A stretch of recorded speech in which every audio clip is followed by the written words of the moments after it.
Hello, my name is Cantika Clarissa Dewi and I'm a student with Unit Massive of an online course in Cleft Lip and Palate that is organized by Faculty of Dentistry University Pajajaran, Indonesia in collaboration with Smile Train and YWPCBL. Now, I would like to tell about what I've been experiencing for the past 8 weeks and what I learned in this past weeks. Nah, in conclusion, from what I learned, cleft lip and palate is a congenital abnormality that often occurs in Indonesia. The definition of cleft lip and cleft palate is the presence of a cleft in the upper lip accompanied by a cleft in the roof of the mouth. It is giving rise to a direct connection between the nose and mouth. Cleft lip or cleft palate may be independent. It may be cleft lid or cleft palate only or both.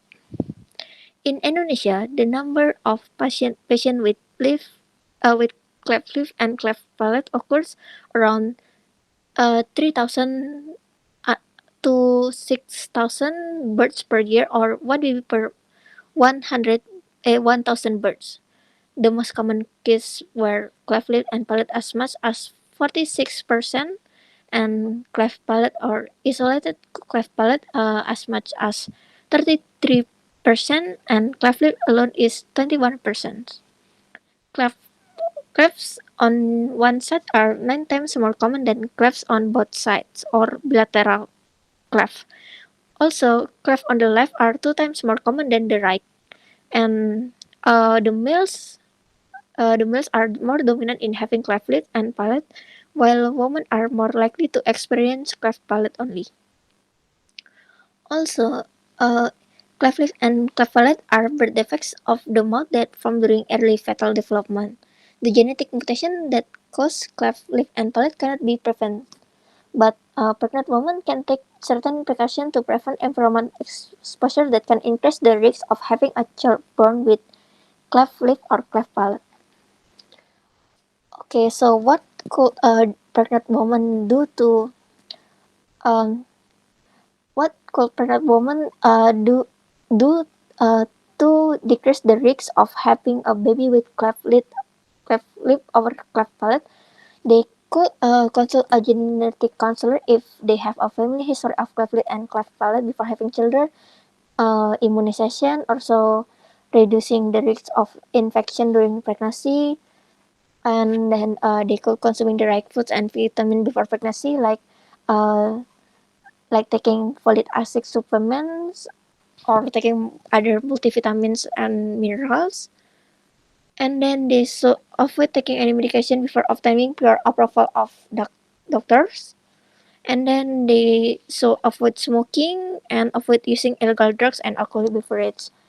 They should also avoid performing medical tests that expose them to radiation, and stay away from people around who have infectious diseases such as chickenpox.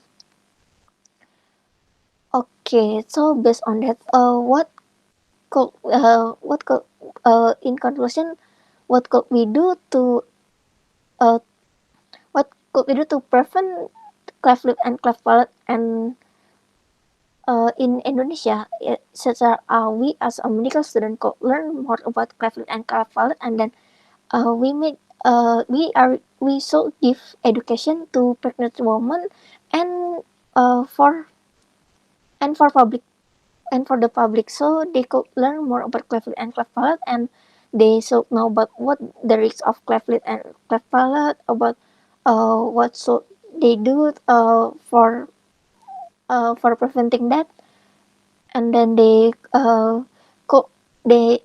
we should promote them to consult to obgyn or to public to general doctor. So and we should promote them to